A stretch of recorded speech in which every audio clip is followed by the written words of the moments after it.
Konnichiwa, Gay Godzilla Movie Marathon, where we're stomping through Godzilla's filmography. I'm Derek, and I've seen all the Godzilla movies. And I'm Doug, and I've seen 20 Godzilla movies, and I think now like 6 other monsters movies. Something like that, because we're talking about Toho's 5th ever kaiju film and the flying squirrel himself, Varan, also known as Daikaiju Varan, which translates to giant monster Varan in Japan. Also, at certain points entitled Monster of the East, Giant Monster Varan, initially, I think in the original script, sometimes titled, even nowadays, like on the Criterion Channel, for example, titled Varan, the Monster of the East. And for the American cut, Varan, the Unbelievable, which will always be very funny to me that is the word that they chose. Unbelievable. Unbelievable. In fact, I think he's maybe perhaps one of the more believable monsters. He's just a big lizard. This movie was released in Japan on October 14th, 1958. It was directed by Ishirō Honda, director of special effects Eiji Tsuburaya, story by Ken Kuronuma, written by Shinichi Sekizawa, produced by Tomoyuki Tanaka, with a score by Akira Ifukube.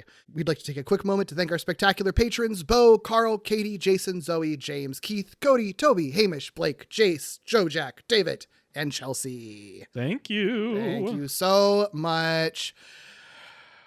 Oh boy, this is the first time I've seen this movie. This is the first time you've seen this movie. Yeah.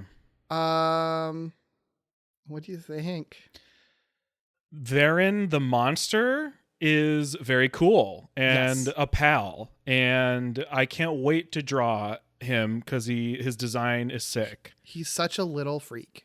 Varan the movie, he deserved a better movie. Might be the most bored I've been for this podcast watching a movie. It's not good. It's not good. It's not good. The thing I was really excited for this one because I was like, oh, we're going back to the 50s. Like, this is early Toho. And I think we even said, like, we like all the early Toho movies. First Godzilla, obviously a banger. Rodan, obviously a banger. Mothra, obviously a banger. Like, seemed like this might be among them, but... And I've pretty much enjoyed, to varying degrees, but enjoyed all of the sort of like individual monster origin movies we've watched, like Rodan or Mothra, or even like the Gargantuas I enjoyed, So I was really surprised at how boring I thought this was. And we've mentioned it on various podcasts. Like, it's great to be great and it's fun to suck. The worst thing you can be is boring. Yeah. There's a reason for that, but I co-sign everything you said. I think this movie was a real drag. Didn't have fun. Have no interest in revisiting it. Yeah. And if you're curious, I will say up front, this is one of those movies that has a very distinctly different Japanese and American cut. Like, the American cut only uses like 15 minutes of Japanese footage in it. It is that different. They fully reshoot. Yes. What?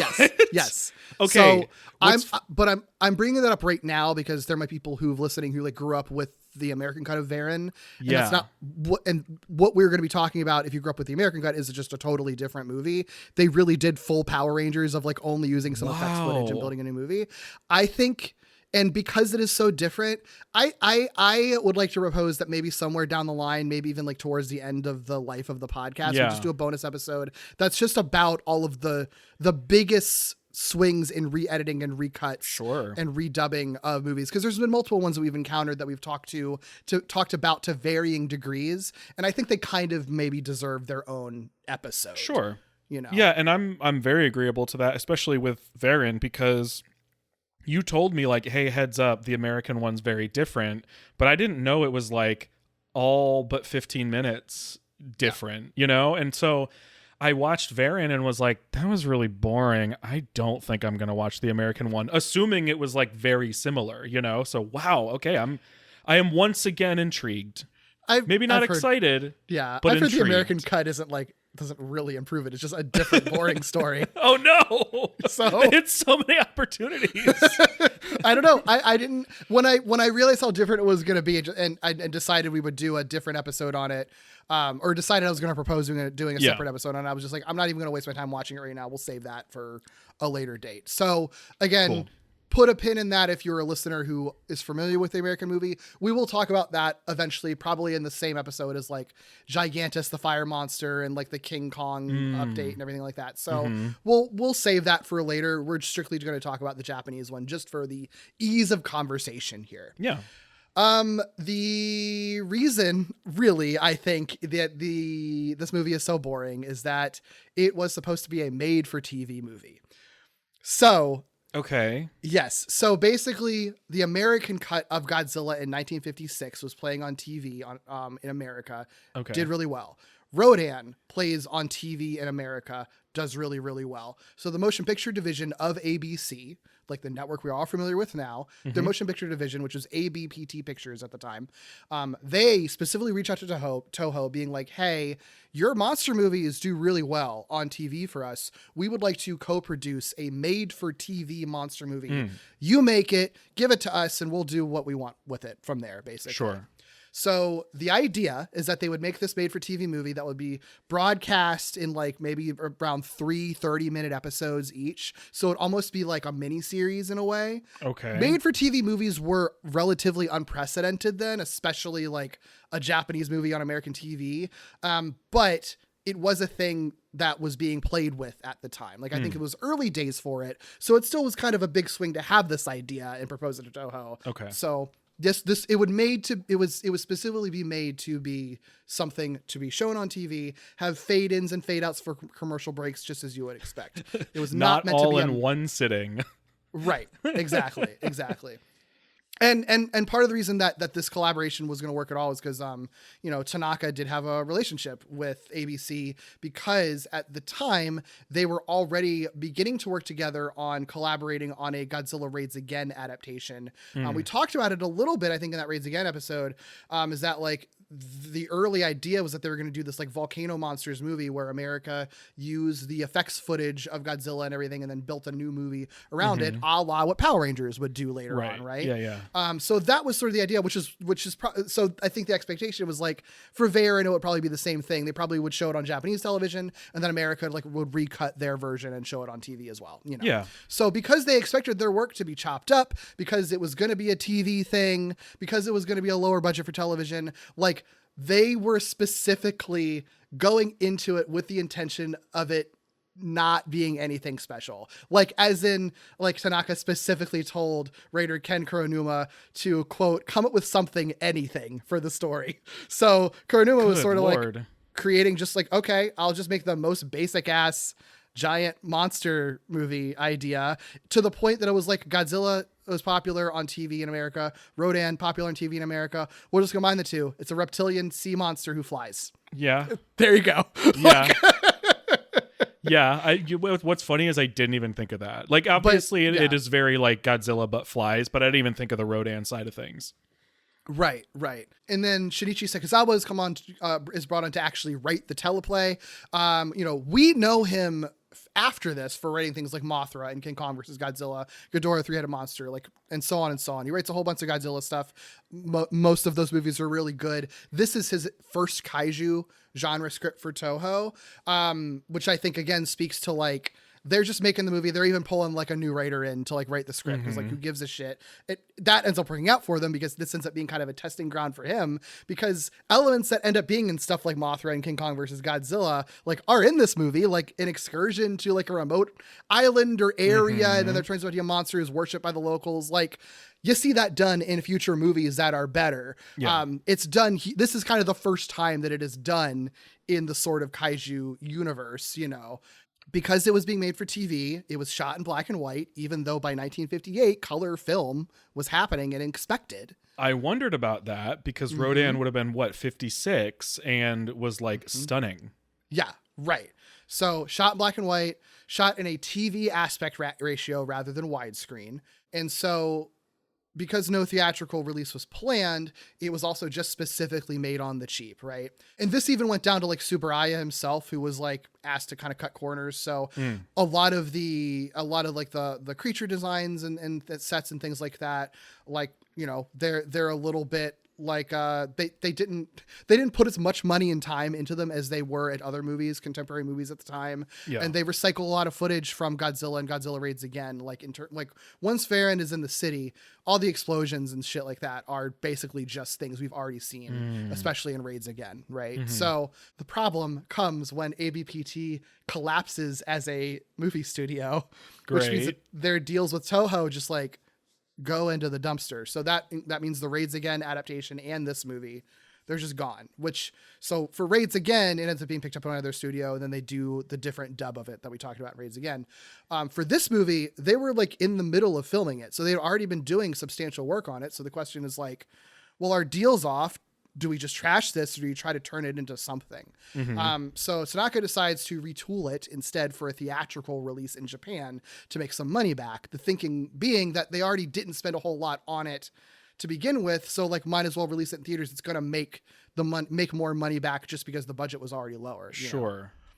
So to get this straight, it would have been a TV movie in both places. Like it would have aired on TV in Japan, or they were making it and just shipping it off to the United States. I think it would have aired in Japan too. Okay. I think is the understanding, because I think there was like a work cut that I think does exist, because I think like one of Toho's releases of Varan did have like an incomplete like TV edit of it that's like in the original aspect ratio and like has the fade outs and stuff like that. So like I think the intention was to air it on Japanese TV, and then America would do what they wanted with it. Gotcha. I think you can probably start predicting what some of the problems are. They were shooting it for TV. So that means that if they want to put it in the theaters, especially by this point, demanded widescreen for anything they showed. So they had to, anything that they had previously shot, which was like all the special effects stuff and everything, they now had to like zoom in and crop it to fit into widescreen, which meant that there's some awkward framing in the movie. It also means that because like Tsuburaya was specifically going into this with like cheaper effects that like would be harder to notice on a TV screen. Now, not only are they on a big screen, but they're also zoomed in. So like any flaws, oh my gosh, are going to be that much more apparent on screen. What a nightmare. I mean, it certainly, even just what you've told me so far, answers the question of like, how did this combination of people make this movie not good? But it's like they weren't aiming to make the same thing that they'd been doing. So, okay, that provides so much context. And I was like resisting all temptation to like immediately like look at anything, because I was like, how like what happened, Yeah. And I mean, like, and even, they did also have to like shoot more stuff, I think, to pad the runtime a little bit to get it to a theatrical runtime, which I think is probably why some of the pacing of this movie is like just kind of slow and it sort of plods along. And just despite all that, it was still like a super short filming time, because again, it was supposed to be a TV movie. Usually they would film at this time period, they would film for about 40 days for a theatrical film. They knocked it out in 28. So my God. Yeah. Honda does not have kind things to say about it when it comes to like, I especially the change from TV, which like has different expectations than film does. I think he was kind of upset about it, because he says, and I quote, "The change was forced on us. We were shooting things so that they looked big and powerful on the small screen, but suddenly we had to take the same footage, try to make the same impression for the big screen. It just doesn't work that way. And on top of that, we had been shooting based on the premise of making it in 3 episodes. Now we had to somehow combine it all into one continuous story. Of course it didn't work. We had a very hard time adjusting it. The desk side planners just did not understand how the filming side worked." Wow. Yeah. He also just says, "This is just not a work that I am happy with." Like, understandable. Yeah, for sure. And he says like he wished that they could have just restarted it from the beginning. Like if they were going to switch to theatrical, they should have just started from scratch, because they could have just made the whole thing better. Like, which like, in everyone's defense, they were told like, spend as little money and time on this as possible. It's just for TV. We don't really care. And then suddenly it's thrown up on the big screen alongside, these works of art like Rodan and Godzilla that are well regarded. It's like, well, you're kind of just like, shooting yourself in the foot at that point. Like, of course, it's just going to look like a worse movie compared to everything else. Yeah. Does it do well? I don't think it does. I mean, I don't think it does. I don't think it does badly, but like, I think it's like, even like contemporary and into present day, like reviews of this movie, it's not a well reviewed movie. I'm sure it made its money back because it was so cheap to make, but like, I think there's a reason that you didn't know who Varan was going into this. Yeah. Where when you did even before doing this podcast, know who Mothra and Rodan were, at least vaguely, I think it's it's an uphill battle for him, and he never gets to become like a kaiju star because of this, That's a bummer because I do think he has a lot of potential. There are some confusing elements that I'm sure we'll talk about, but the at the very least, he looks cool as hell. He does. One of the other cool things about this movie that's really funny is that, like, despite all this stuff, Ifukube, I guess, is the one person who just like went super hard on it, because like a ton of this movie's music you will see in so many future Ifukube scores. He reuses music from this movie all the time, including Varan's theme. If that sounded familiar to you, yes, it's because that became Godzilla's theme in King Kong versus Godzilla and Mothra versus Godzilla. Because it really, I mean, it was so familiar to the point where I was like, what?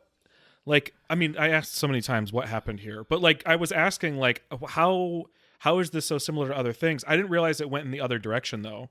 I figured this was a situation where like either didn't have enough time or it was somebody else reworking Ifukube's stuff or something. But okay, that makes sense. Yeah, many movies reuse it. So like this movie, it's all the pieces of music are just like familiar. Like that's the one thing about this movie that has persisted, but nobody even remembers it. Ifukube was like, well, was he also working like during the expectation of it being on TV, or do you know what that timeline would be? Oh, that's like actually a good point. I'm assuming he was, but like, I don't know. I mean, love that. If that's the case, I love it because Ifukube was like the one person, and I'm just assigning intent here, who was sort of like, ooh, different audience. Like, I'm going to go hard on this. Yeah. I'm going to hear my music. I don't know, because like music is usually like the last thing that gets added to a movie, so that might have been a thing where it hadn't been scored yet. I don't know. That is a good question. It's sort of like, was this the score he was already doing when he was making it for TV? That is a good question. Yeah, I don't know. I don't know what to expect with composers in this type of like movie making machine. Like, I don't know if it still happens at the end or if there's some cycle to it like everything else. Yeah. One other thing that I just wanted to briefly talk about, because I do not have the expertise to talk about this confidently, but it's a thing that I think has been brought up and I think is worth bringing up because we brought it up in other movies, is that there is sort of there is a racist element to this movie, particularly in that the indigenous people in this movie, they're specifically referred to as living in the Tohoku region, which is a place that in real life, the Ainu people live in, right? So there are real indigenous people that exist in Japan. They're an ethnic minority in northern Japan. They're often compared to like Australia's Aborigines, from my understanding. Again, I'm coming from this with very limited knowledge of this sort of cultural complexity, but the reason to bring it up is because there was a lot of like anti-Ainu prejudice happening at the time. It was a really big problem. And it's one of those things where like, it's like how we've dealt with in America, where like we have a lot of these like kind of classic movies that just have like super fucking racist things that we then have to sort of deal with later. And it's sort of like, should we just sort of bury this or edit it out or release it with like a disclaimer? Those conversations that was happening related to how these people were often presented in movies. So like there's bits in this movie, like where their village is referred to as, quote, the Tibet of Japan. That is intentionally meant to be a very prejudiced remark, like a very mean remark. Like all the stuff about like, it's the 20th century, get rid of your superstition, like very much like looking down on these people, to the point that the initial Toho video release of Varan on VHS, like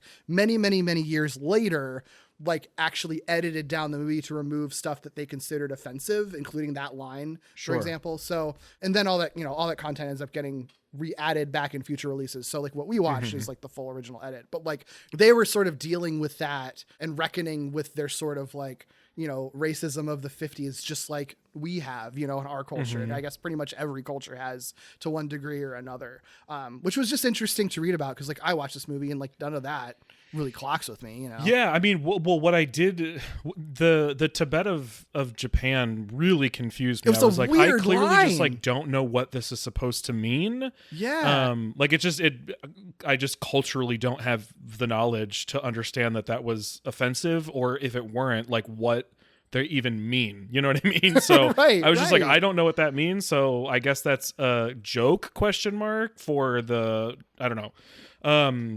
Good to know now that it's like racist. Yeah, I mean, the one thing that the flag went up for you for a reason, like right. Yeah. Well, and one thing that I mean did feel really gross was some of the ways that they talk just about the villagers and the way that they talk to the villagers. And so that I was going to bring up anyway, but now I know that there's like actual real world context for that, as opposed to just like the general sort of, I mean, it's real world, but like the general sort of like otherness of those are island people that aren't our people, you know? Which is what the other things that we've talked about that tend to be racist kind of originate from. It's interesting that this comes from a very specific population in Japan. It was interesting. Like I said, you know, this is the first time I've ever heard of this sort of like cultural conversation. So it was really interesting to like read about it. This is absolutely the kind of thing where it's like, if you're a listener who is more knowledgeable in sort of Japanese history in that way, would love to hear your thoughts on this. This, I was just giving the most basic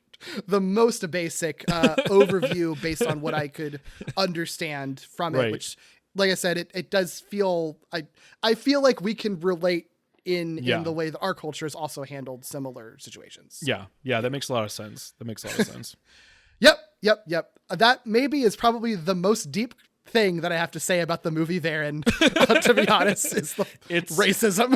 You know, it's more interesting than anything I was prepared to talk about. It's a bummer that that's the thing. That's interesting, you know? Yeah. At the very least, the one guy that we like in this movie is Varan himself, so we can talk about him a little bit. He's mostly portrayed by Haruo Nakajima, obviously our Godzilla in the Showa era. Katsumi Tezuka played him a few times in water scenes. Tezuka, of course, was Anguirus in Raids Again. He's stood in for Nakajima as Godzilla at various points in other movies, but, you know, Nakajima apparently was injured at one point while wearing the Varan suit. It was specifically during the attack on the airport that he does. Okay. So when the truck that has a bunch of explosives detonate underneath Varan, the explosion actually like did explode and did burn Nakajima's stomach through the suit. Oh my God. Apparently that is the only instance of him ever having been injured during filming. That's according to Wikizilla, which maybe, you know, but according to Wikizilla, only, like, they reported / documented injury. I'm sure that he's probably thrown out his back or twisted his ankle or whatever, but like something that required medical attention, like getting burned on your stomach, like badly burned. Wow. But imagine that it's like, of all the times he's played these iconic monsters, and it's like this fucking movie. Yeah. Oh my gosh. Wow. Yeah. The name Varan, it was interesting. Like a lot of people have sort of postulated, because there isn't like I don't think there was an exact, like, we decided to name him Varan because of this. It's more just like, you can make assumptions, and it really mostly just comes from like Latin.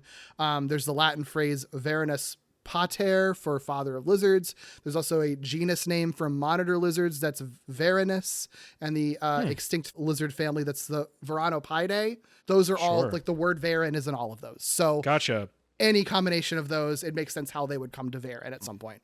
Yeah, it's just a route I didn't know. And no, I didn't either. Apparently it's all over. Yeah, I had no idea. Yeah. As for the Varan design, what do you think of this design? I like it a lot. I do too. That's why I'm like, kind of, I mean, like you said at the very beginning, like, deserves a better movie, if only because the design is really cool. I mean, I think this is like one of the cooler monsters we see of this era. I think this is a cooler design than Rodan, and I like Rodan, you know? I think the spines down the back are sick, dude. Like, I think they're so cool. I think it's interesting, like, the shape of the head and face that they go with. And they do a thing. I don't know if this was incidental or intentional, but the way that the head sits on, the way that the costume head sits on the actor's head, for whatever reason, sits like almost further back than some of the other monsters we see, which creates this weird sort of like curve or bulge in the neck, which kind of feels appropriate for a lizard. And I just thought that was cool. I think there's a lot of cool stuff about this suit. And I feel like it's the kind of monster that not as is necessarily, but like without a lot of changes could translate easily into kind of any era, because it's just like, here's a big, scary, spiky lizard with a couple cool defining features.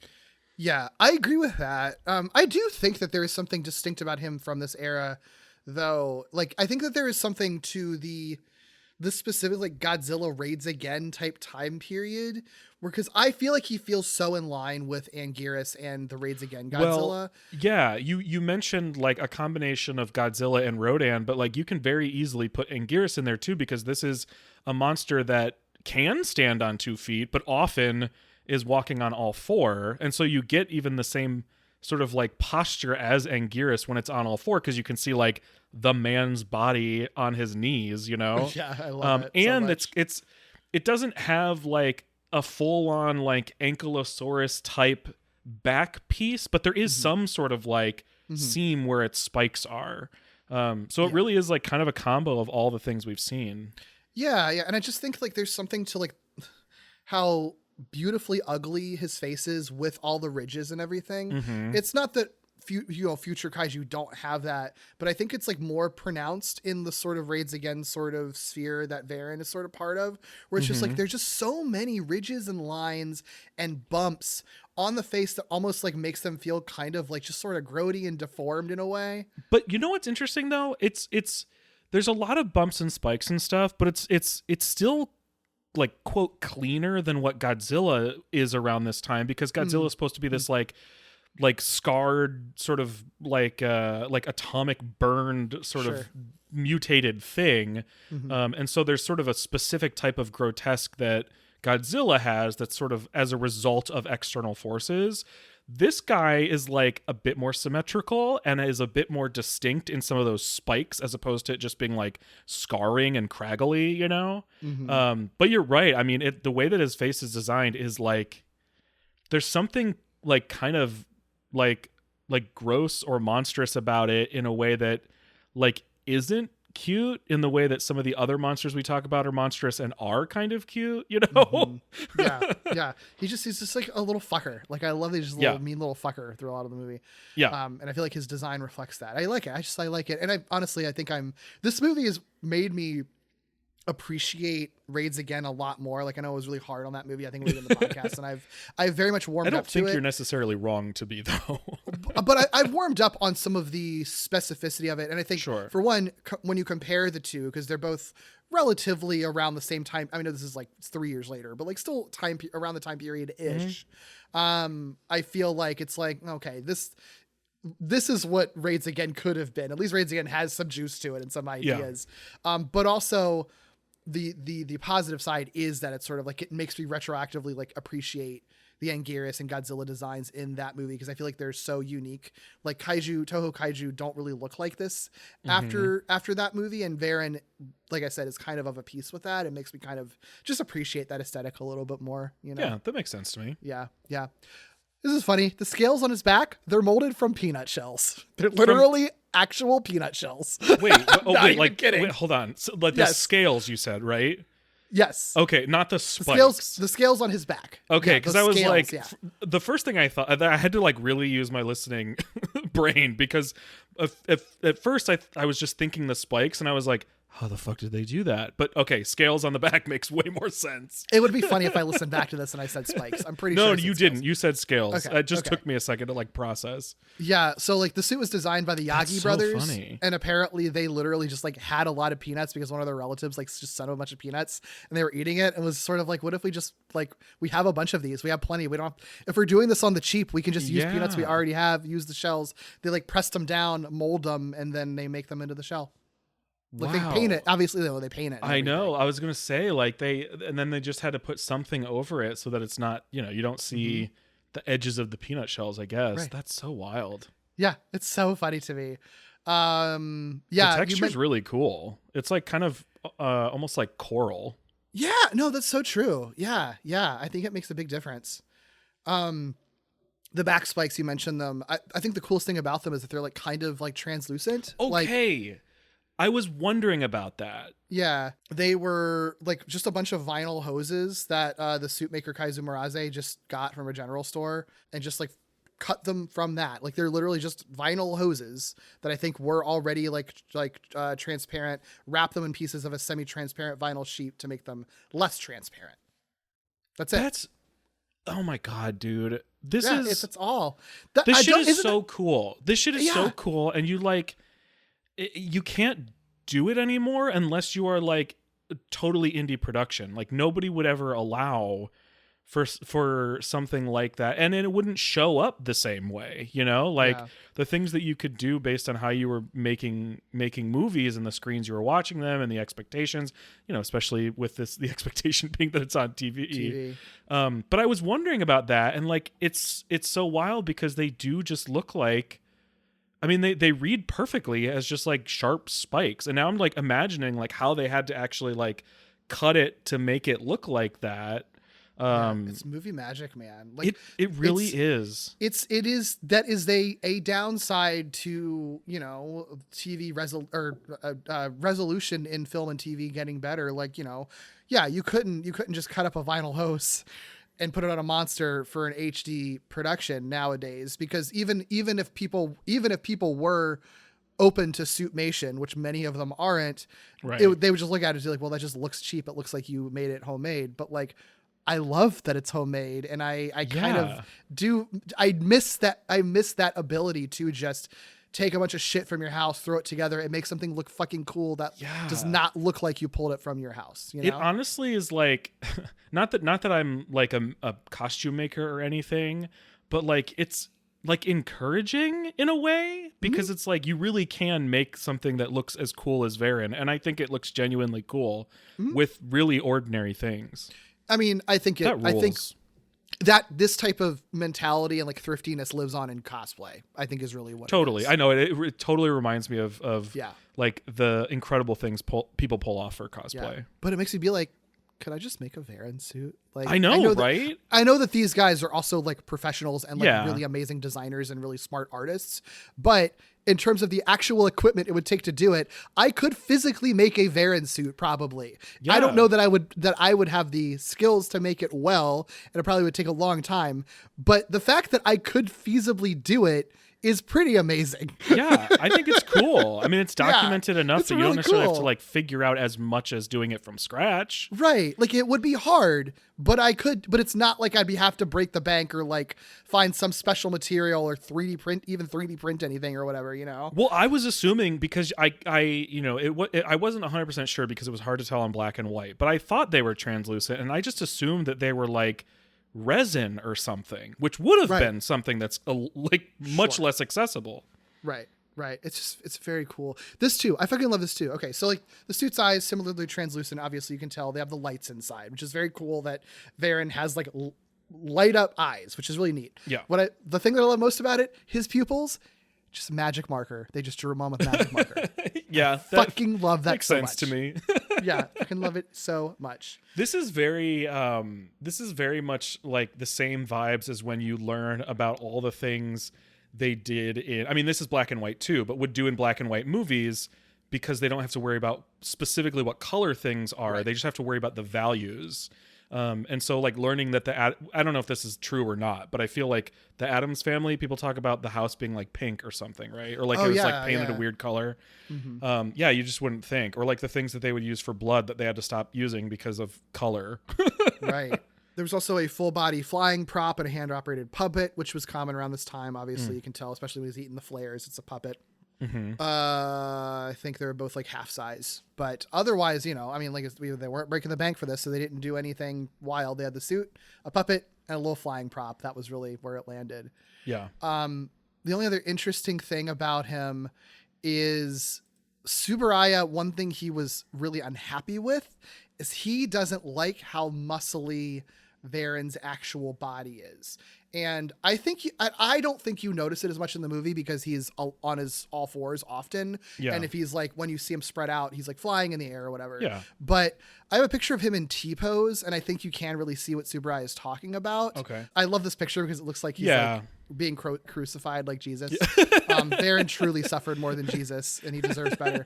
But like, when you look at it, like he does look like a Dragon Ball Z character a little bit. Yeah, like I get that. I'm cool with the arms because there is like a specific type of like weird sinewy muscle that like lizards sometimes have, where like you look at their front legs and you're like, do you have biceps, But I think the legs are really kind of weird and look very exaggerated.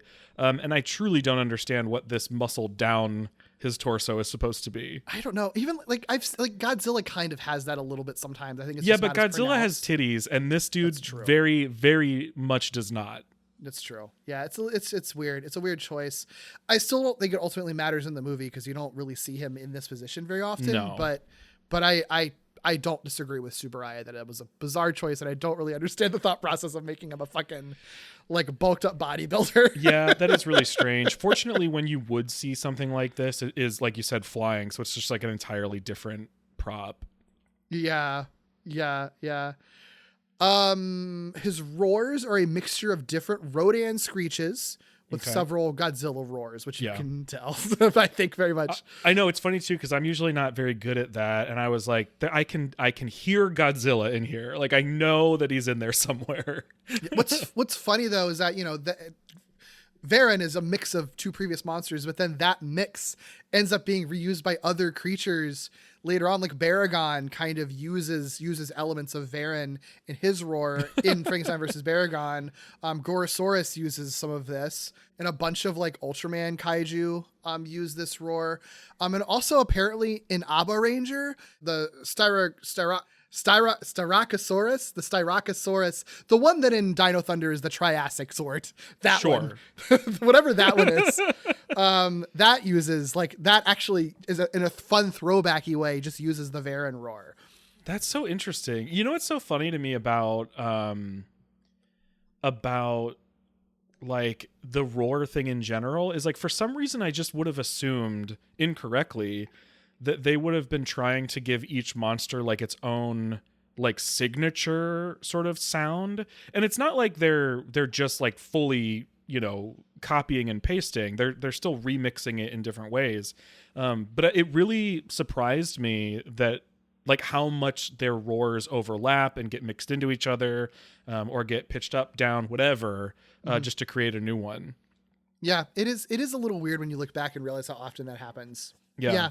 I feel like really the sensibility now, and I think it's just a different sort of thought process. Sure. I think the sensibility now, largely probably with toys in mind and collecting in mind, would be to everything sounds like a very distinct thing. Like Pokemon all have different cries. You know what I mean? I feel like they would do something like that now. And at the time they were just sort of make it sound different, which is honestly makes way more sense.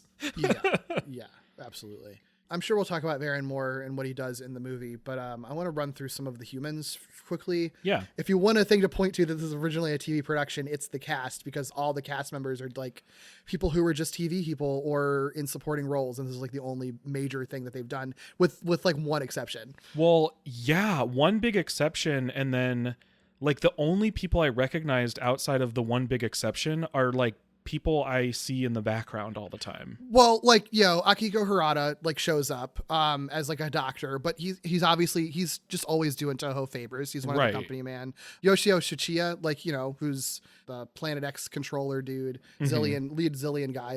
He's also one that just sort of pops up. He's a military officer, but he just pops up in Toho movies all the time. So they're bigger Toho actors, but they're obviously just showed up on set for an hour doing their thing and dip it out, One of my guys, Yoshifumi Tajima, is in this movie too. He's in every movie somewhere. It is the Where's Waldo of Toho movies, and he's in this one too. Looking very young, because he spans quite a range. Yeah. But they're obviously not headliners because they probably would get paid more if they were. Right. They're here just to do a favor. The people that are the lead cast are people that wouldn't necessarily be headlining a theatrical release. Sure. So our main, heroic dude, Kenji, you'll never forget his name. Kenji-san! Oh my God, right? There's a lot of screaming of names in this movie. Yeah. Never forget that his name is Kenji-san. Kenji is played by Kozo Nomura. We have seen him all over the place in other Toho films, really? in memorable roles such as Geologist and Soldier and General's Aide. He's just one of the background guys. This truly is probably his biggest role. Okay. He's just one of the dudes that Toho had on their lot under contract as a background player in everything. this is the one time he gets to be a lead because it was a TV movie originally. Great. So I don't need to go back and find him everywhere to add him to the list. I mean, it's interesting because we'll see. I'm Depends on how bored I get at work. Yeah, I'm sure he's had 1 or 2 lines in other movies. Well, what's interesting about it, and like this obviously isn't everything, and speaks to the fact that like in most cases you also do need to be able to be sort of like a lead or different kinds of leads or whatever the case is. Like it is interesting because he is a distinct looking, very like handsome guy, you know, like I'm not surprised that he is in a lead role here in this type of movie. So the fact that he's in like the other movies too, it's interesting that he never gets closer to the foreground. Yeah. It is interesting. Kind of the same thing with the female lead, Yuriko Ayumi Sonoda. Like she'd previously had a smaller role in Toho's movie The H-Man that came out right before this, but I mean otherwise she's pretty new to acting and I don't think she really does a ton of stuff. Gotcha. So, you know. I like that she's a reporter. Me too. And I like that I think like they could have just left it as she's the sister of one of the dudes who dies at the beginning, but the fact that they also let her be a reporter is nice. It doesn't really give her that much more to do, but at least that like gives her another shade and angle to her character, which I appreciate. Yeah. Horiguchi is the photographer who's alongside Yuriko. He's a fun, he could have been a really, really fun character. He's fine, but like could have certainly done much more. Yeah. Let's talk about this trio because they are kind of a trio in the way that a lot of these early movies especially have trios. Yes. I don't know that any of them really get much to do beyond like I'm Yuriko and I'm a reporter and I'm going to find my brother, and I'm Kenji and I'm going to go with you because Horiguchi's going with you and doesn't seem like he's going to be very helpful. Like, and then Horiguchi feels very much like characters we have had in the past. But like, is it is Raids again? Is it Kobayashi? Is that what his name is? I think it's Kobayashi. Yeah. Like a sort of like third member of the trio that's like a little bit goofy, not like slapsticky, but just like a little bit goofy or a little bit nervous or like out of his element. And that character can be so fun. And Horiguchi just like does nothing in this movie. It's such a bummer. Yeah. It is a bummer. You know, it would have been nice to have a fun comic relief bit, but like, like you were saying, none of these characters really have much to them, even if their backstory theoretically could be interesting. They like all have connections to other characters. Like narratively, it makes sense why they're all there. They just don't let them do anything. Yeah. His actor is Fumito Matsuo, who is someone who has a really long list of credits in movies. It's a lot of stuff that I'm not familiar with, but like he is a working actor. He has been in tons of stuff. Nice. The stuff that I did recognize him in was specifically in television. He's a recurring player in tons of 70s tokusatsu for Toei. So he's not necessarily in like major roles. It's mostly like just incidental characters in human roles that pop whenever they need a supporting human character in an episode. But like stuff that you recognize, like Robot Detective and Azu Man, Sun Vulcan, Goggle V, Kamen Rider Super 1. So he's in a lot of the big Toku shows of the time, just not as like a lead. Okay. Yeah. The big one to talk about, Dr. Sugimoto, Koreya Senda plays him. He is like, of all of these actors, the one who like has the Wikipedia page. Oh, really? Okay. Tell me more. I'm curious. He is the one that I was referring to as like the big get for this. Oh, I see what you mean. I understand now. Like he is like the outside of like the Toho crowd big get. Gotcha. He isn't just, and he's not just one of Toho's, you know, big actors working under contract popping in. Like he is just someone who is actually an accomplished person in general working in this movie. Okay, because I was thinking Akihiko Harada based on just what our what our podcast does. Like he's a star to me. You know what I mean? Yeah. But yeah, okay. So what is Senda from? So Senda is a huge theater guy. He's a stage director, translator, actor. He's prolific for a number of things. He did a lot of translation work. He translated like very major plays and works into Japan for the first time. Oh, cool. Yeah, so he's well known for that, but he's especially important because he actually founded the Hayusa Theater Company in 1944, which still exists to this day. Whoa. It's considered one of the big three among Japan's modern theater world. Wow. So he's an important theater guy in Japan. He has a very extensive filmography. He's had a lot of major roles in many things. One of the things that stood out to me is that he has a really major role in the film Tora, Tora, Tora. I don't know if that's one you're familiar with, but that's like a super influential movie from 1970. It's an American-Japanese co-production. It's a movie that like I had to watch in an international film class in college. It's like one of those kinds of movies. Totally, yeah. And it was like, it's one of those that was well known for a long time because it is about like Pearl Harbor essentially. Ooh. And was sort of how people perceived and remembered Pearl Harbor, like kind of the cultural memory of Pearl Harbor for those decades really came from that movie and how it presented it. Until, of course, Michael Bay's Pearl Harbor usurped that. And of course, that is how we think of Pearl Harbor forever, is, Ben Affleck's performance in Pearl Harbor, of course. I'm joking. But yeah. But that is so fascinating for it to be an American-Japanese production only, 25 years later? Making a story because I have to imagine I don't know. I guess I don't know historically how or culturally rather how different those stories have been told, or if they've been told pretty similarly or what. I have no idea. So that's fascinating to me that so shortly after in the big picture they make that movie together. Yeah, it's like I said, it's very influential. I think there's some controversy behind how it presents things, I think, in history, but it's in one of those things that's probably worth watching. I don't think I appreciated it enough when I watched it in college, and I think now, having been a lot more immersed in Japanese history and culture and stuff through in recent years, I want to revisit it just to see how I feel about it now. But it's got a fucking massive cast and everything. Yeah. It's a big movie. So, and he's a major role in it. So, I think that speaks to the caliber of actor that they're working with. How does he end up here? He just did The H-Man with Toho and Honda. So I don't think that he's I don't know that he was necessarily a contract actor with Toho or anything, but I think he had just worked on the H-Man, and probably I wouldn't be surprised if it was a favor to Honda or something like that. It's can you just do this TV movie? You'll get an easy paycheck. And he's like, yeah, sure. I don't give a shit. Yeah. Because I mean, okay, all respect to this guy. I just don't know his work, but in this movie, I was sort of who is this guy? Cause his character is he's just a scientist, but he's not a quirky one, and he's not like a sort of heroic hot guy one. He's truly a very ordinary college professor. I would not be surprised if he approached this being I'm in a TV movie, gonna get my paycheck, right? Shoot for less than a month, then go back to my theater. Yeah. I think his voice is beautiful. He has a beautiful voice. Oh yeah. It is funny that I guess he invented the Karen haircut. His hair is really distinct. What's happening with his hair? I don't know, man. Weird.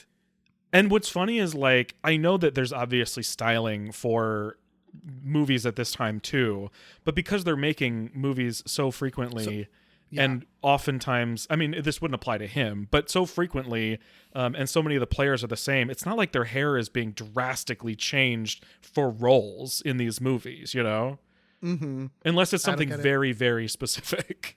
Or he had that hair for another, a theater or a play that he was in or something like that. I mean, that is a haircut that would read from the back. You know what I mean? Right. So maybe. Yep.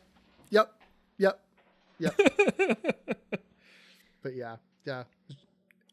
Other than that, I have nothing about the people. They're just kind of, okay. Yeah. I don't know that there's anything to say about these people other than that. I really don't. I mean, even the people I did sort of recognize, it's because they're in other movies, and then here they show up for a little bit of time. Yeah, and at this point, I'm just assuming that Yoshifumi Tajima is one of Honda's best friends or something, because he will show up for 2 lines. And then the other guys that are already on my spreadsheet were barely in the movie. The 2 guys that get killed at the beginning of the movie are in other things. Yeah. Everybody's just doing favors. Everybody's just under their Toho contract showing up for a day. Yeah. Right. So why not? Yeah. Yeah, I do think you mentioned like the guys at the beginning. I will say I will give this movie a lot of credit. Going into it, I was genuinely shocked that the two like students who were just studying butterflies or whatever, that's the reason that they're in this sort of remote area of Japan, the study. I was sort of like, oh, our protagonists, fun. I genuinely did not expect to see them die and was shocked. Like, and I was, and then it cuts to like, his sister being a reporter, like, talking about her brother who died. And I'm like, wait, they really died? I thought they were going to like come back. Like, what are you talking about? I had the same journey. I was like, okay, I said the same thing. I was like, okay, some young, handsome guys who are doing science, protagonists. I had the exact same thought. And I fully expected they would have showed up again by the end, and it would have been like, oh, we found them, or oh, they were stuck this whole time, or something like that. But no, they're dead as hell. Yeah. It's wild. Yeah, if this movie gets a point, it gets one right there for sure.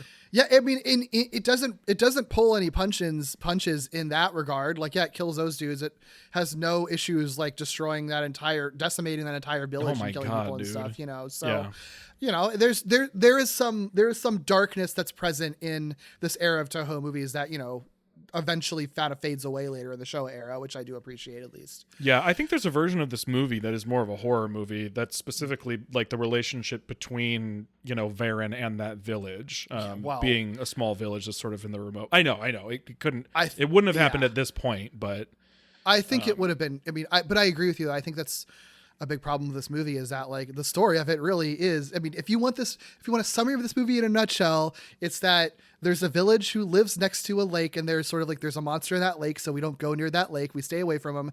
These fucking modern people roll up to this villager and are like, you guys are just super superstitious. It doesn't matter. We can go to the lake. Shut up. And they all go to the lake, and then they make Varan angry because the people in the village were right. Varan attacks them, decimates the village, kills a bunch of people. Then the military are like, we got to fucking kill this monster, go to kill the monster. And all they do is just drive the monster out of the lake into the city. So the monster also destroys the city.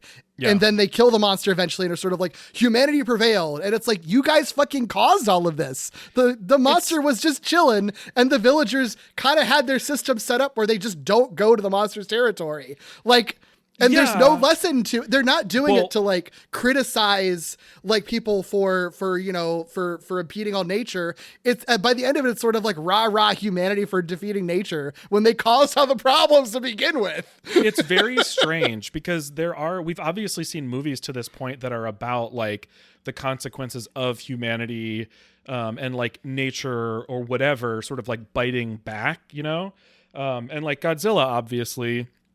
But also Rodan has like some pretty fascinating stuff when you like really dig deeper into what those movies might be trying to say. This one, the more you dig, the more confusing it gets as far as like what it's trying to say. Because at first, it's like, okay, there's this sort of sacred, even if they're just sort of scared of it, place. And then modern people come in and are like, fuck you guys. Who cares about what you believe? And then everything goes wrong. Okay, that makes total sense. Sure.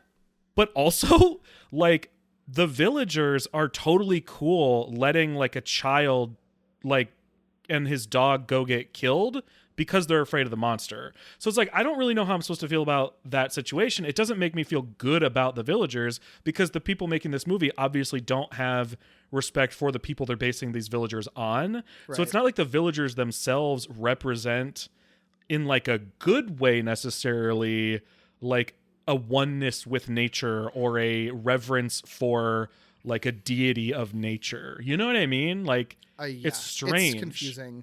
There are like elements of stories in there, but like, because I think they went into this movie trying to just crank out something really basic.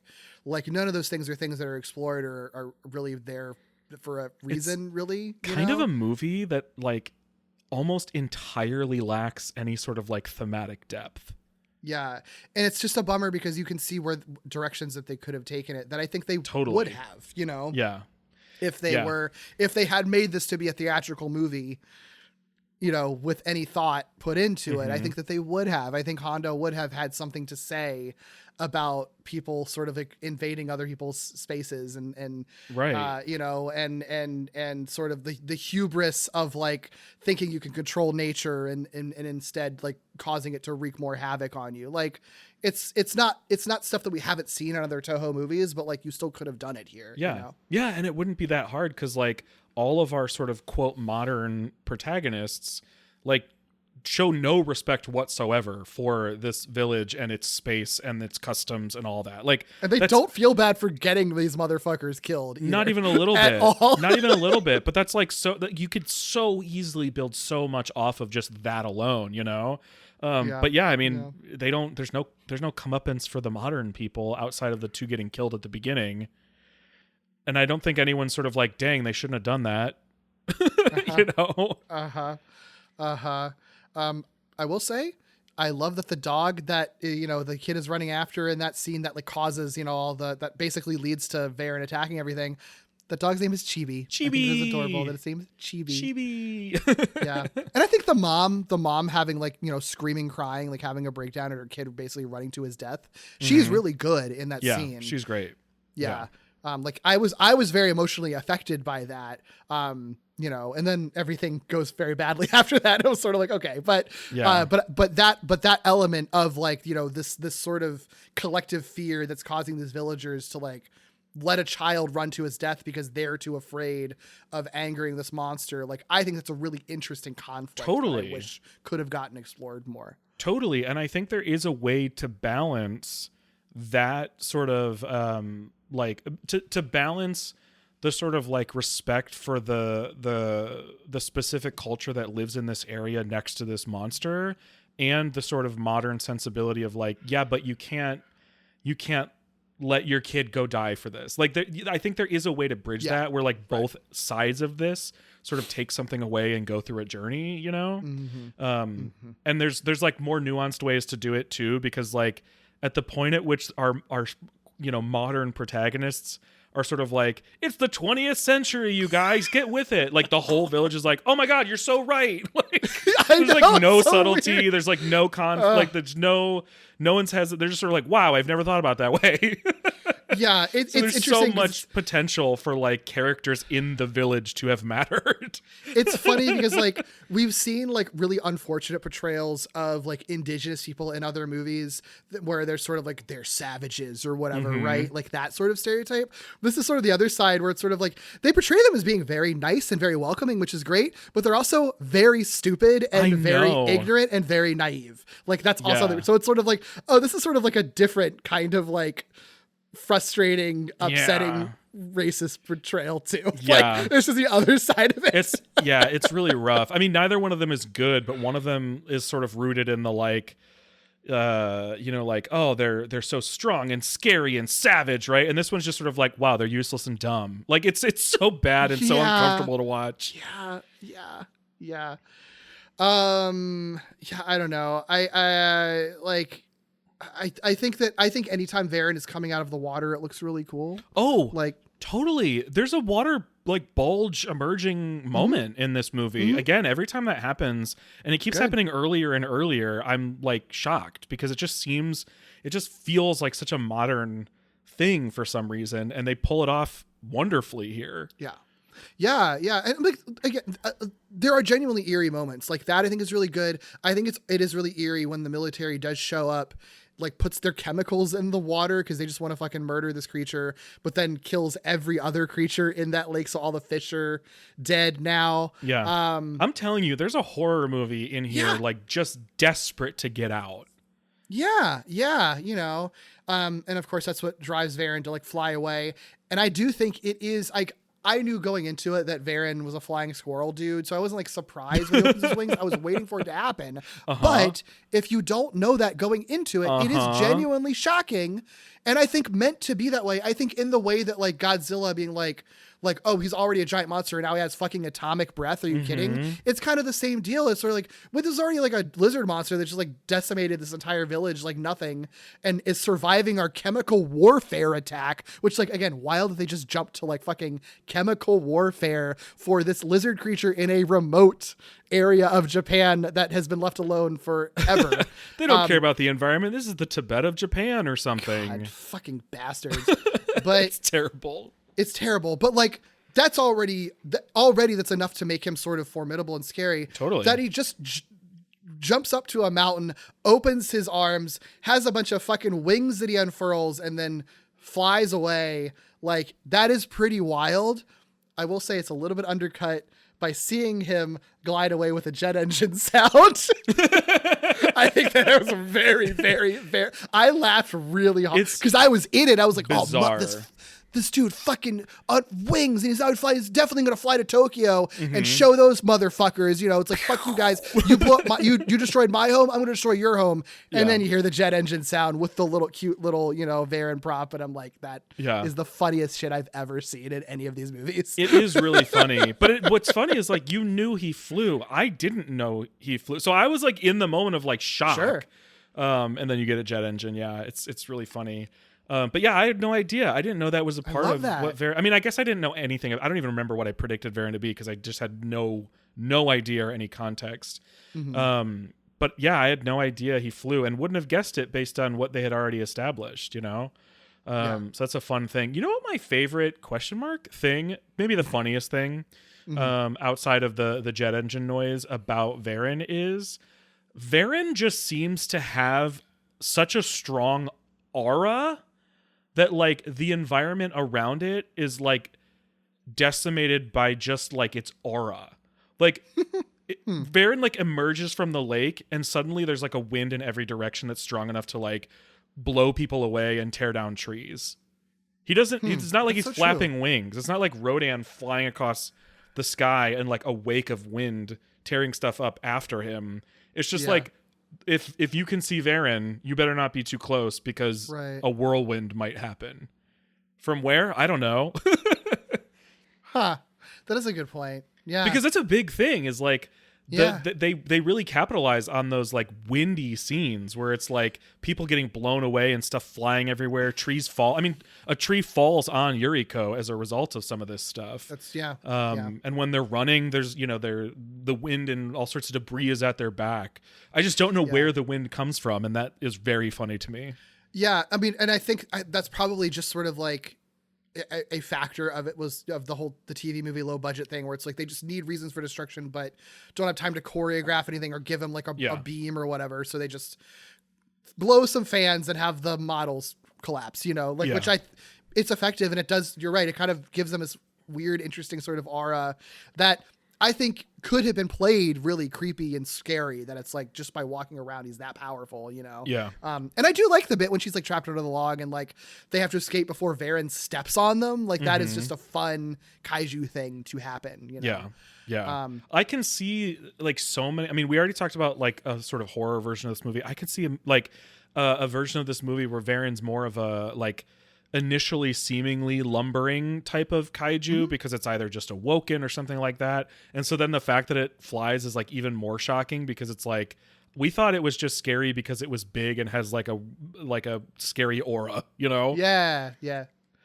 If you want evidence of how checked out I was when I was watching this movie, one of my notes that I take on my phone apparently reads, "Comic relief guy gets to be like, hey."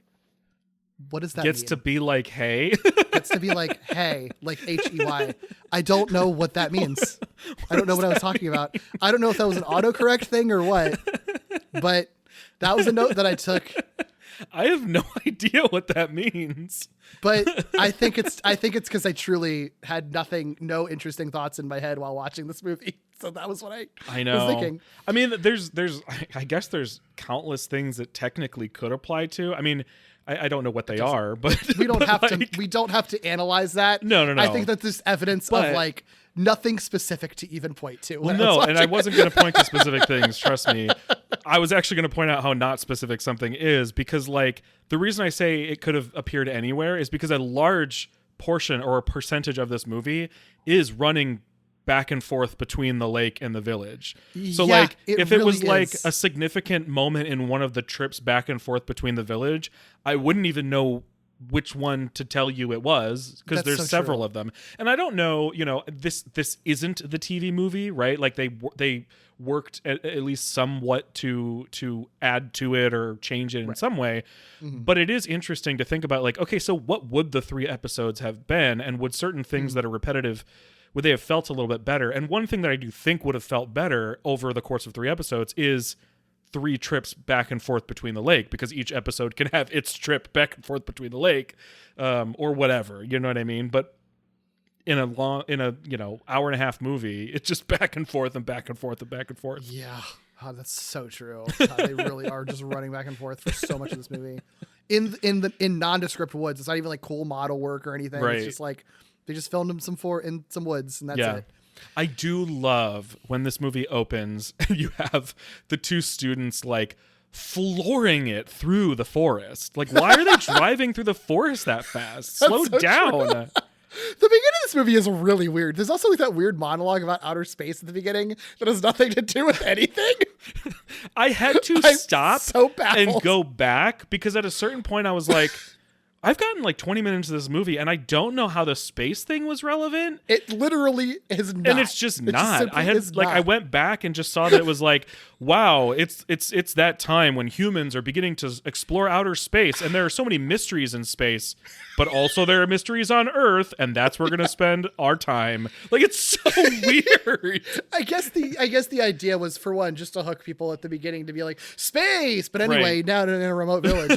Right. But also I guess maybe to have that, they wanted to have some sort of contrast between like how modern we are, that like we're at the point where we're getting ready to explore space, and then you get in this movie, you have these villagers that are not even in the 20th century at all. I love that idea, especially, okay, oh my God, dude, that's amazing. That's another totally different version of this movie that would have really interesting things to say, because if you're juxtaposing a few things here, right, like the fact that modern man is going to space and exploring the mysteries of outer space and the universe, but we still don't know so much about our planet. And it turns out the people that are, quote, like primitive, or they're not the modern man, actually know more about our planet than those of us that are like, well, what's next? Space. Like, there's so many cool things you could do with that, you know? Like, again, it's that like both sides of this movie should be going on journeys together that are sort of, informing each other. And that's just one more way that they very much could have. I mean, it doesn't make me like the space thing at the beginning, but it makes me like a version of this movie that would have capitalized on that. It's one of those things where it's like there were ideas somewhere around here. They just like didn't really make it onto the page ultimately or on screen. It's so funny to me they kept the narration at the beginning and end anyway, because that feels like it has to be a relic of it being on TV, right? I think so. It's gotta be. Like, why would it have a narrator otherwise? There's no narrator at any other point in the movie, right? At the end, I know there's the end that quote that's like another desperate struggle. After another desperate struggle, man has won another victory. Is that a narrator or is that a character who says it? I assumed it was a narrator. Maybe that's so the narrator bookends the movie, talking about outer space and then talking about a man winning another victory, two things that have nothing to do with each other. No. Like, presumably there would have been, I mean, I don't know how to make sense of that, but the fact that there's a narrator at all presumably is because it would have been over multiple nights or weeks or whatever. So then you can events and stuff. Yeah, that makes sense. It's just weird that there's a remnant of it in this movie. No, like, take that out, man. You don't need it. You didn't need it.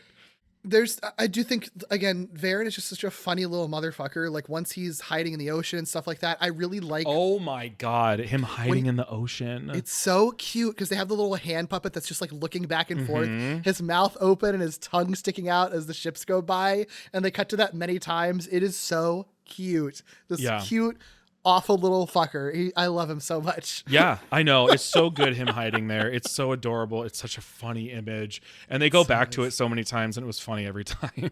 It's so funny.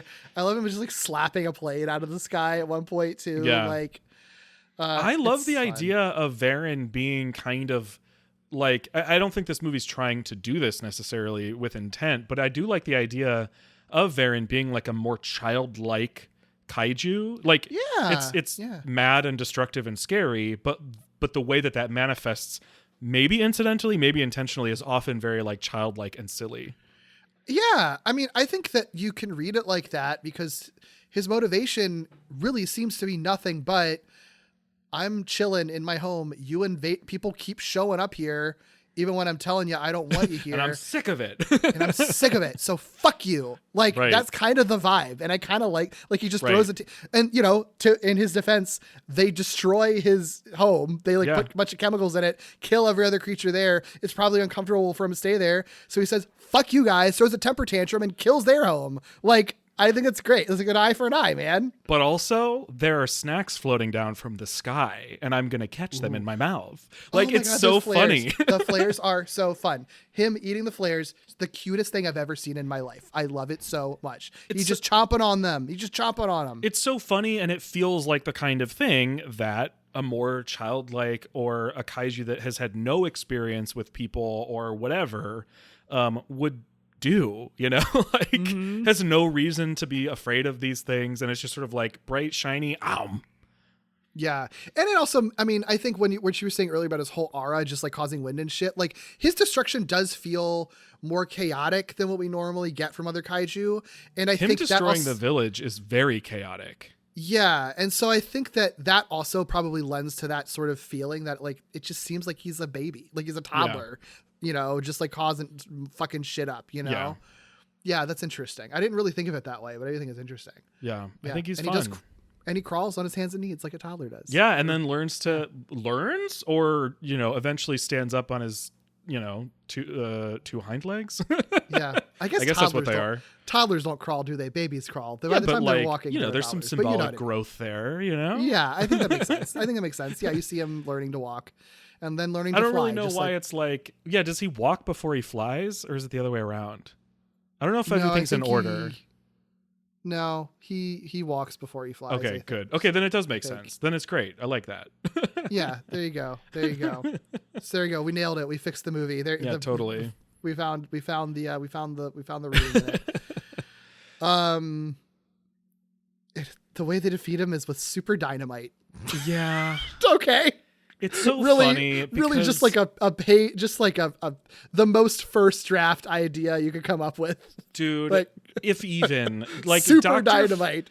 Dr. Fujimura is like the most diet version of Serizawa ever. Like played by the same man. God. Because he's like, oh, I have this weapon, or not even I have this weapon. People are like, oh, we've heard you have this weapon. And he's like, I do, but like it's not ready and it's dangerous, and I'd really rather we don't use it. And then they ultimately have to use it. Like that's. Do you think he found it like really funny that it's sort of like, oh, I'm like playing the same character but worse? Like I don't know, because Harada. Everything we've seen, Harada, with like two exceptions, Harada's been in like a dozen movies we've watched, and he's almost always a doctor or scientist or professor of some kind.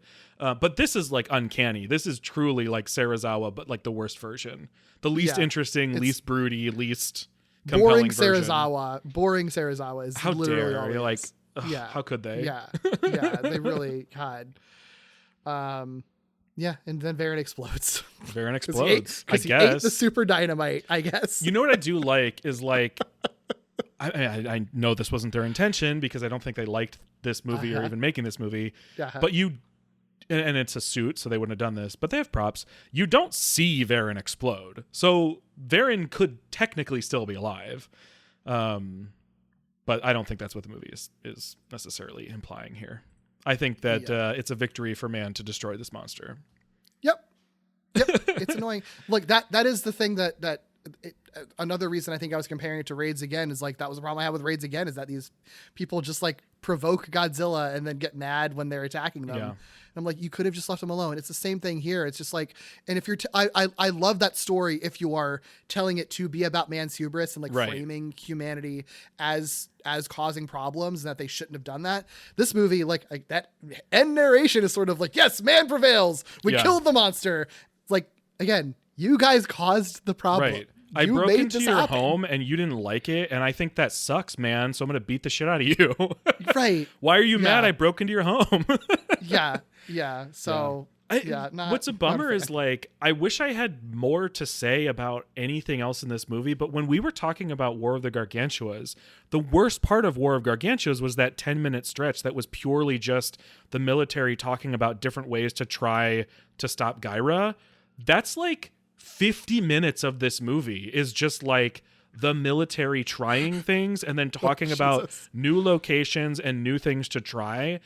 And I just never have anything to say about it. Well, because right. Sometimes there are interesting things to talk about when it comes to like military tactics and stuff, but usually it's because characters are conflicted about what is being proposed, or they have to like, you know, they're doing things they don't think will work. I mean, our Diet Sarazawa here is the most pushback anybody gives, and it's like none whatsoever. He's like, we can't do that. And they're like, but what if we could? And he's like, all right, I guess.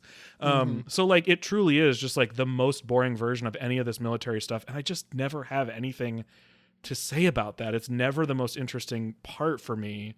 If it's not building towards something, and this just never builds towards anything. I know, it's a bummer. So yeah, I'm just like at a loss for things to say about this movie. Same. I have nothing else. Yeah. Truly. You know what? We went into this being like, this is going to be a short one. Let's knock this out in less than 90 minutes. Yeah. And I think we accomplished that mission. Yep. I can't wait. I mean, I won't know, but I would love to be in people's heads when they see like, oh, the Varan one's only a little bit over an hour, and how they react. If that's like, of course it is, or if they're like, huh, weird. Yeah. Since we have a little bit of time, do you want to see I haven't finished it yet, but do you want to see the sketch that I've made for the Varan cover art? Absolutely. Live on the podcast here. Ooh. See literally a picture of my notebook that I'm putting into Photoshop. Ooh, yes. Oh, I like it. He just seems like such a fun monster to draw. Yeah, I think you'll really enjoy it. I am excited to see your depiction of your interpretation of him, because he's just got a, like, and he like looks different depending on the pictures you look at, because there's so much to him, you know? Right. I really like how you've done his like nose, because he has like a really kind of weird, distinct kind of bulbous nose for a monster. His nose is confusing, but I kind of love it, because and also like it ends up being kind of beak-like, and I feel like you've captured that. I specifically drew it in kind of a sketchy, kind of grody style rather than like any clean lines, because I feel like that for one, correct. It feels correct for him, and it feels correct for this movie, because this movie is just like a fucking just sketchy mess, you know? So. Well, I like the direction you're going in. Thank you. I need to wrap this up in a couple of days. So beautiful. Also, it needed to be fast. Yeah. Well, predictions for Varan, first off. Sure. Why do you think we watched this movie? We're sort of at a point in the podcast where I just have to assume anything that isn't specifically Godzilla is now going to show up in one of these like monster party movies that we are rapidly approaching, right? So I can never remember the order of the Showa ones, but I know we have Destroy All Monsters and All Monsters Attack. And I have to imagine Varan is showing up in one or both of those. Cool. How often do you think you'll see Varan just going forward on this podcast? I think it seems, now that I have context for how this movie got to be the way that it is, and that it's not just like a boring movie for audiences to watch, but that it seemed like a really unstimulating movie for the creators to make, I would guess the only times I'm going to see Varan are when they are trying to throw everything at the wall, and it's just sort of like Varan is part of a larger monster cast and is a monster and is a cool monster, so there's no reason not to put it in there. And this movie calls it The Varan or A Varan, so the movie implies that this is one of potentially many Varan. So I think it will just show up as a cast. I don't think it'll ever get its own spotlight. I would be surprised if it were ever a final opponent or monster. I think it's just going to be around when there are other monsters around. In the same way that I'm kind of anticipating, like, if we ever see Anguirus again, I can only imagine Anguirus will show up in that exact same context. Yeah. Well, I do think that there is definitely a sort of a similar level that Varan and Anguirus exist on, just simply because, like, in GMK, remember, it was going to be Anguirus, Varan, and Baragon. Oh, I hadn't even internalized that because I didn't know Varan yet. Okay. Mm-hmm. Okay. Varan was going to be one of the GMK guys, because it was sort of lower down to earth, ground level kind of kaiju. Well, they were like deities, kind of like almost like nature deities, and so I think Anguirus and Varan actually make tons of sense. Mm-hmm. Yeah. It's just I think it's interesting. Varan. It was interesting watching this, because, you know, obviously I was familiar with Varan, but I hadn't seen the movie, so it's interesting seeing where he came from. Yeah, I don't necessarily feel the same like little guy affection towards Varan as I do Anguirus, but I think I will be excited to see him again when he inevitably shows up in one of those big casts. Yeah, I do like him way more than I thought I would coming out of this movie. Yeah. last question. Since, the sort of zone that we're in with the Showa era now is like late 60s. This movie came out, late 50s. So assuming you see Varan again, do you think he's going to be like radically redesigned, or how do you think he's going to be presented? I mean, I imagine they just will have to make a new suit.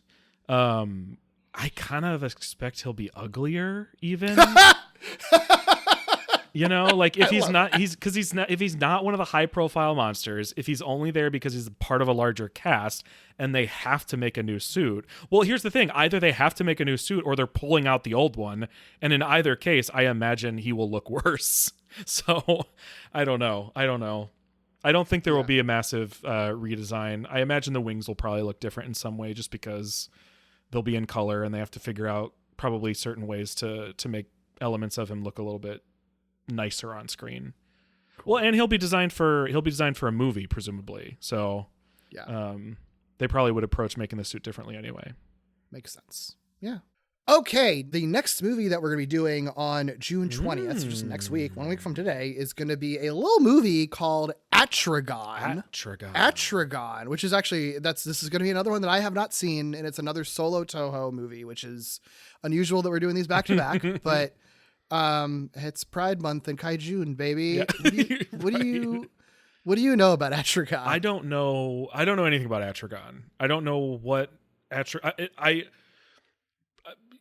I've seen Varan now, and you have indicated, I feel like, that they have nothing to do with each other, so I don't have anything to really go on other than the name.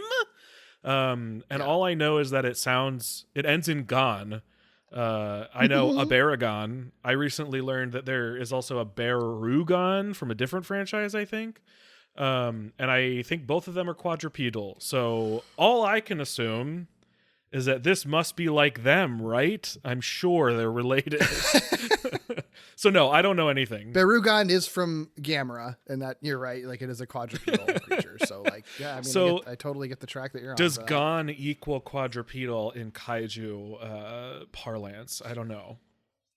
Yeah, I've not seen this movie, but I do know more than you do about it. So I know the things that are part of it, and I know the gist of it. So I'm not going to give any predictions necessarily because that'll just give it away for you. Yeah. I can tell you, I don't know if this helps you envision anything, but it comes out in 1963. I believe. Yeah, it comes out in 1963. So that's the same year as King Kong versus Godzilla, which is an interesting timeline because we've also, the stuff that we've covered around that time is like Mothra came out in 61 and then King Kong versus Godzilla comes out in 63, but we haven't really covered, I don't think, anything else around that time period to my memory. No. So like early 60s. So I don't know if that clues you into, it gives you any ideas for things to predict. It doesn't really give me an idea of like what the monster is, but it gives me an idea of sort of like aesthetically kind of what to expect just based on like what productions kind of looked like at the time. But yeah, I don't know. I don't know, man. When Baragon happened after this, right? Frankenstein and Baragon. I thought that was 60. That is 1965 is what Okay. Man, I don't know. Yeah, it doesn't really help me figure out what's going on. It just kind of puts me in sort of a mindset. Yeah, to be totally honest, I'm not really sure what to expect from this movie either, even based on what I know about it. So I'm kind of excited. And yeah, I don't know, any other prediction to why you think we're watching this? Well, I mean, I assume just like with what I assumed about Varan, I know that we are coming up on some like all-star cast movies, or at least the titles seem to imply that, with like destroy all monsters and all monsters attack and lots of all monsters. So I assume the monsters we know are likely to show up. And if they are in a solo movie that Godzilla is not in, I have to assume that they're showing up in some way. But, not long ago, we saw Gyra just kind of appear in a flashback. So who knows? Somebody has a dream sequence about whatever Atragon is, and that's all it is. Yeah. Cool. But yeah, that's it. Shortest Skriok episode ever. Love it. No surprise here. Sorry, Varan the monster. Not sorry, Varan the movie. Yeah, Varan, you deserved better. Well, if you'd like to find other queer creators who talk about media, check out the Glitterjaw Queer Podcast Collective at glitterjaw.com. Follow us on Blue Sky at Glitterjaw and Instagram at GlitterjawPods. But Doug, if people want to catch up with you and see your rendition of Varan in the future, where can they do that? Yeah, you can find me all over the place at Icky Booley. I somehow convinced myself to do Kaiju and draw all the monsters, not all the monsters necessarily, but a monster from every movie that we've talked about so far. And inevitably, Varan will be a part of that. So check that stuff out on my Icky Booley accounts. You can also listen to me on a show called Novel Gaming, where my co-host Katie and I catch up on all the books, video games, and sometimes other media we've been enjoying lately. And keep your eyes on the Falling with Style feed, because there is a new Pixar movie in June called Elio that we will be talking about. As for me, you can find me in most places at Derek B. Gale. My other podcasts include another one I do with Doug, Wallopy Web Snappers, where we do deep dives into every Spider-Man cartoon ever made. I also have Gimmicks, where we look at high-concept experimental and structure-breaking television. And I have Lee Carvalho's Potting Challenge, where we go through the Simpsons tie-in video games, as well as pop culture history and Simpsons history and video game history. Check out our Patreon if you'd like to support us. That's at patreon.com/wallopywebsnappers. It's, of course, the name of our Spider-Man podcast, but that supports everything Doug and I do together. We also have a Discord. There's a link to that in the show notes, and we do have a Screonk channel. Email us at screonkpodcast@gmail.com. Rate, review, and subscribe on all your podcast platforms. It really helps us out.